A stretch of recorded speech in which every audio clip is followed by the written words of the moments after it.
Assalamualaikum warahmatullahi wabarakatuh. Perkenalkan, saya Muhammad Jauharul Fanani. Saya mahasiswa PPG Prajabatan tahun 2024 Universitas Muria Kudus. Di sini saya akan mempresentasikan sebuah perbaikan modul ajar.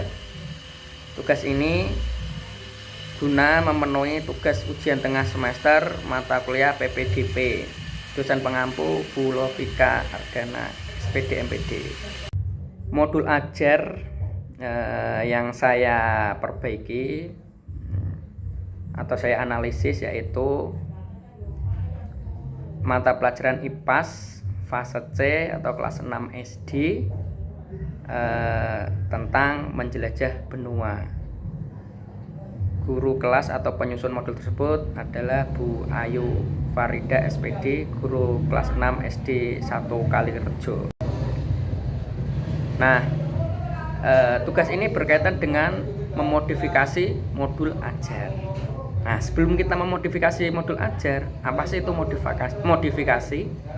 Nah, modifikasi itu merupakan sebuah kegiatan mengubah, menambah, serta mengurangi dengan tujuan untuk memperbaiki suatu hal agar menjadi lebih baik dan mudah dimengerti.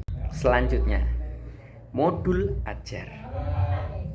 Modul ajar merupakan salah satu perangkat ajar berupa dokumen yang berisi tujuan, langkah, dan media pembelajaran serta asesmen yang dibutuhkan dalam satu unit atau topik berdasarkan alur tujuan pembelajaran yang telah dibuat oleh guru.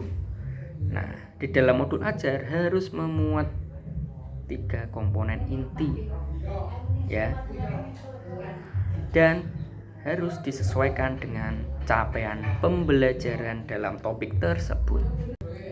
Oke, sekarang kita masuk ke aspek-aspek apa saja yang dimodifikasi dalam modul ajar tersebut. Sini saya akan menyampaikan atau akan menjelaskan 4 hal yang perlu dimodifikasi dalam modul ajar tersebut. Yang pertama yaitu kegiatan awal. Nah, dalam modul ajar tersebut belum ada yang namanya kegiatan awal atau asesmen diagnostik. Yang kedua yaitu kegiatan pembelajaran. Dalam modul ajar tersebut, kegiatan pembelajaran yang berbasis KSE atau kompetensi sosial emosional peserta didik belum dicantumkan dalam modul ajar tersebut. Aspek yang ketiga yang perlu dimodifikasi yaitu asesmen. Yang keempat yaitu di dalam lampiran yaitu tentang materi ajar. Oke, lanjut.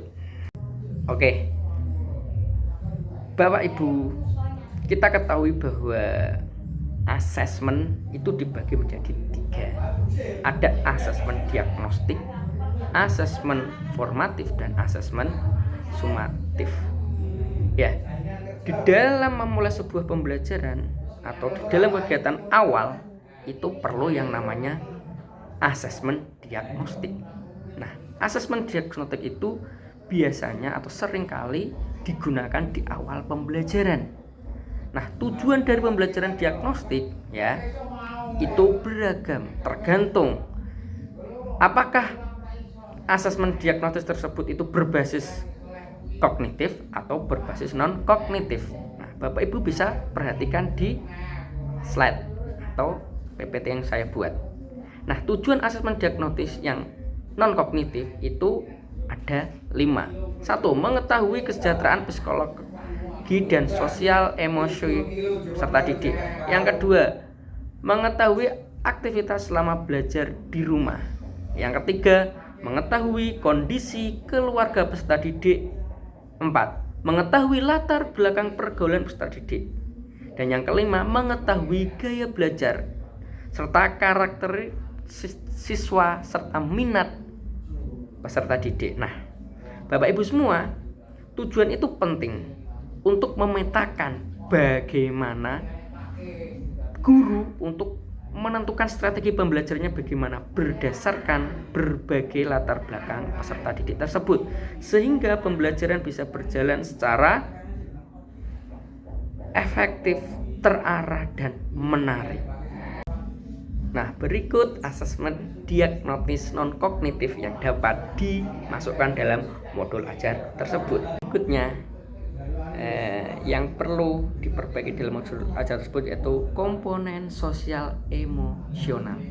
Nah, apa sih itu kemampuan emosional? Kemampuan emosional yaitu kemampuan individu untuk memahami dan mengelola emosi, mengembangkan hubungan yang positif dengan orang lain, serta mengambil keputusan yang tepat dan bertanggung jawab dalam mengatasi berbagai situasi sosial.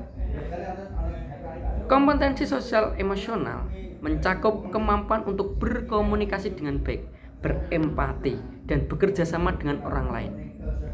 Nah, aspek yang dinilai dalam kompetensi sosial emosional itu ada 5. 1. Kesadaran diri. 2. Manajemen diri. 3. Kesadaran sosial. 4. Keterampilan berelasi. 5. Pengambilan keputusan yang bertanggung jawab. Nah, Bapak Ibu bisa melihat ya, ini merupakan contoh ya perencanaan pembelajaran sosial emosional untuk peserta didik yang dapat dimasukkan dalam modul ajar tersebut. Nah, aspek yang ketiga yaitu asesmen. Nah, di awal saya sudah singgung bahwa asesmen itu dibagi menjadi 3. Ada asesmen diagnostik, asesmen formatif, dan asesmen sumatif.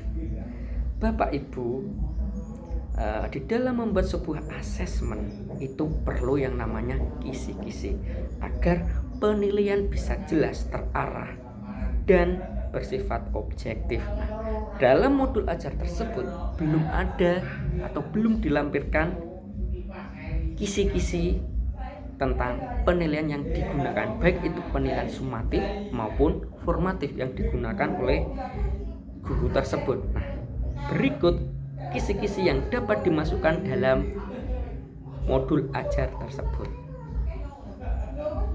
Oke, Bapak Ibu, sudah diperhatikan ya. Kita lanjut ke aspek berikutnya. Nah, aspek yang terakhir yaitu tentang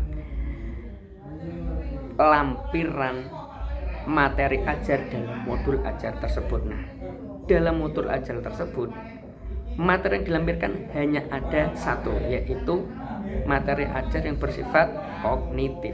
Seharusnya atau idealnya materi ajar itu bisa terdiri dari 3 komponen, yaitu kognitif, psikomotorik maupun sikap. Nah, itu semua harus dimasukkan guna mencapai tujuan pembelajaran yang telah dirumuskan oleh guru tersebut.